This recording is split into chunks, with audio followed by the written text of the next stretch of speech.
Sally was happily married. At least she thought so, for a full 7 years. But that 8th anniversary destroyed her beautiful sandcastle. Sally met Vincent at a New Year's party, where her friend Candy invited her. There was a lot of noise, fun, and laughter. Suddenly, Sally noticed a man at the bar. He wasn't having fun and wasn't dancing. And Sally went over to him. It seemed unfair and wrong to her that someone was sad, alone on an evening like this. "Let's go dancing," she called out to the man, but he looked at her, first surprised and then, for some reason, angry. "No, I am not dancing." "Come on, it's not polite to refuse a woman. My name's Sally, and you?" "Vincent, and I thought I made it clear that I am not a dancer." Sally took a seat next to him. The man looked at her again and tried to get up.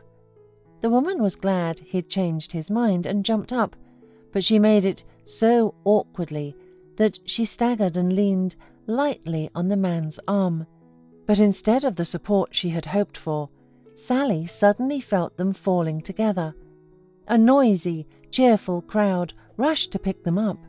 Red with anger, Sally stood up and wanted to say something offensive to the man, but suddenly she saw that someone was handing crutches to Vincent. She just hadn't noticed them before. Sally felt very ashamed. She muttered something of an apology and went to the exit. The young woman sat down on a bench outside and soon saw Vincent neatly walk out of the bar and start to catch a cab. But suddenly he swayed awkwardly and slowly sank to the pavement. Sally rushed to him and a minute later was dialing an ambulance. The man was unconscious. She met the new year in the hospital corridor. The doctors diagnosed Vincent with a secondary fracture. The surgeon took Sally as Vincent's girlfriend and berated her for not taking care of her boyfriend, since his bones had only just begun to unite. Sally, feeling guilty, scolded herself for pestering Vincent with this stupid dance. Suddenly the phone vibrated in her pocket. It was Candy.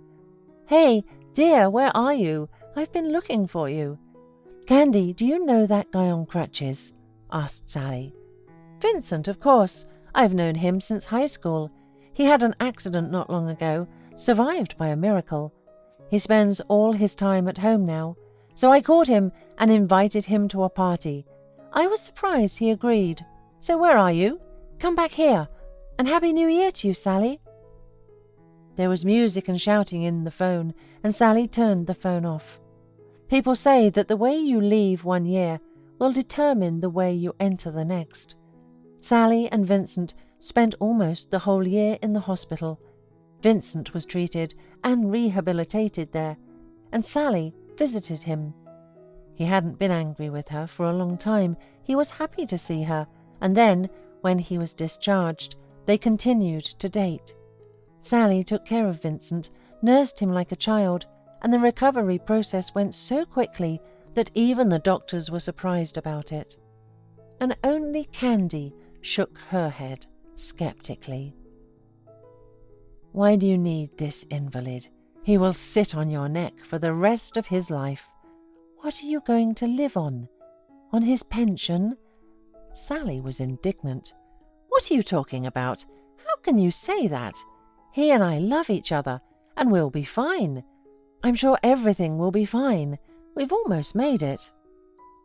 Candy shrugged, and soon the friends practically stopped talking. Candy met some guy and seemed to be going to marry him. When crutches were no longer needed, Vincent proposed to Sally, and she agreed with pleasure. Their wedding was beautiful, but modest. Candy called and congratulated her friend, and soon they were in touch again. Candy herself never got married because she had quarrelled with her fiancé. Sally didn't ask about the reasons. She was too happy. Vincent and Sally's marriage was happy from day one. Vincent was a programmer. Thanks to his knowledge and experience, he earned more and more money every year.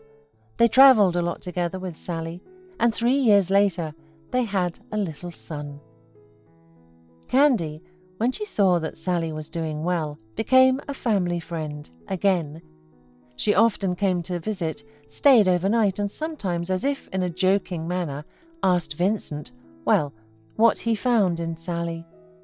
Vincent was laughing. I couldn't resist. Sally wanted to marry me so much that she almost broke my legs. And Sally always added, "Come on, what difference does it make now? The main thing is that we're happy, aren't we, honey?" So, 7 years passed. Sally and Vincent were getting ready for their anniversary and had a long time to choose a place to celebrate it. They decided to stop at their favourite karaoke bar. They both sang well, and their voices complemented each other perfectly. The evening when they celebrated their anniversary, Candy was in good spirits. She laughed a lot, danced, and almost blew up the karaoke bar. So when she suddenly needed to go out into the fresh air, and Vincent offered to help her, Sally did not object at all and nodded to her husband. "Sure, go." She could not leave her guests without attention, but when the microphone line began to approach her and Vincent, everyone expressed a desire to listen to their duet. Suddenly, Sally noticed that her husband hadn't returned yet and, apologizing, went searching for him. Vincent was nowhere around. It was getting dark. Sally stood on the steps of the bar and, dialing his number, did not know what to think. The muffled sound of the phone sounded somewhere nearby. At a loss, she stepped into the twilight of the juniper bushes that surrounded the building. Her husband was standing with his back to her. He had Candy pinned against the wall, who, head tilted, was clutching convulsively to him. Her arms wrapped around Vincent were white in the darkness, and her frantic whisper stunned Sally. "I miss you so much. I can't." Vincent said something quickly to her. She nodded and continued, her hot whispering again. At some moment, Candy looked up and saw Sally. They seemed to stare at each other for ages. After she came to her senses, Sally turned and walked away. She didn't go back to the bar. She just walked and walked through the night city. Sally wasn't crying. It was like she was frozen, and only her thoughts were bursting before her like fireworks. It's impossible to convey all the thoughts and feelings that were literally tearing her apart. Her beautiful sandcastle had been crumbling for a long time, and she finally saw it when a pile of sand was left in its place. Before her eyes, one by one, came images from the past. Here's Candy asking Vincent to help her bring her furniture from the store. Here, Sally comes home from work and her husband, opening the door, smiles strangely and says, "And we have guests. Candy came just before you." And Candy coming out of the bathroom and fixing her hair, or, for example, that night when Candy once again stayed at their place and watched some silly movie with Vincent late into the night. And again, Sally saw the look in Candy's eyes. It had everything: anger, triumph, mockery, and victory. Yes, she had won. She had ruined her, Sally's family. Now there would never be happy evenings and warm days. No joy. No Vincent. Sobs suffocated Sally. How could he? What was he missing? What would she do now? How could she live now? 2 years had passed since that night. Sally could not forgive her husband. They divorced.